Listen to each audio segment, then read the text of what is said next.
Years ago, I was listening to someone speak, and he's a good friend, but he was giving a presentation, and he was talking about this lady that he met while he was serving as a missionary, and I believe it was in the Ukraine.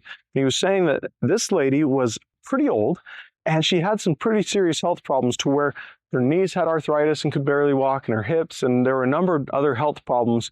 But this lady was so devoted to what she believed in life that she was willing to go up 5 flights of stairs, and there was no elevator, no escalator. She had to manually walk up these 5 flights of stairs to be able to attend a church service. And he said that she could barely even walk. And so their church service would start at this time. She had to start hours ahead to be able to slowly trudge up those stairs. And that stuck with me forever. And it had such an impact on my life because he said one thing. He took a picture with her right before he was leaving that part of the country. And in the picture, he was standing there and she was standing there and she had a thumbs up. And he said, she did not feel like a thumbs up. Wow. To me, that struck me in my heart. And the reason it struck me so hard is how many of us go about life being completely controlled by what our feelings are at the moment. And like people don't want to go to work that day because they don't feel like it. People may not be honest because they don't feel like it. Whatever those issues are in life, it's driven by our emotions. This lady had found something and she was so committed to it, regardless of the problems her body had physically, regardless of the pain she was in, regardless of the emotions, she was going to show up. But when she showed up, it was with a smile on her face and a thumbs up for a picture when she could barely move. Now, I'm so grateful I don't have that level of problems in my life. I can still walk, and I can walk really well, and I can swim and run and play, do all these different things.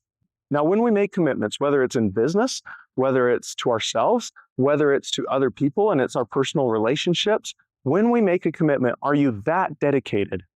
Oftentimes, when I get done with the day, and I'm finished working, and I think to myself, how do I want to show up for my kids? There's a part of me that says, I'm exhausted. I worked really hard. I did all these different things. There's not a lot left. But there's the other part of me that says the kids don't know any of that. They just know that when their dad shows up, who is he? So for me, I made a commitment when I brought those kids to the world and invited them to join me on this journey of life that I was going to give my best for them, even when I don't feel like it.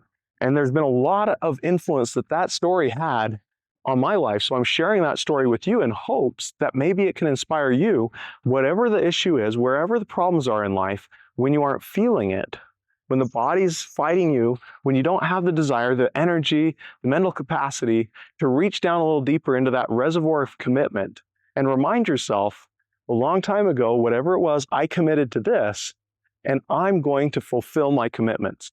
You know, I was in school a long time ago, and one of the first business classes that I took, the lady had this great philosophy. She said, I'm going to ask that you come to class every single day.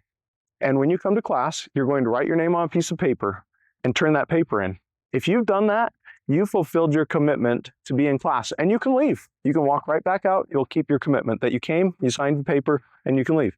And you'll have a few assignments, but the weight of your score for the semester is, did you come in, did you sign your paper, turn in the paper?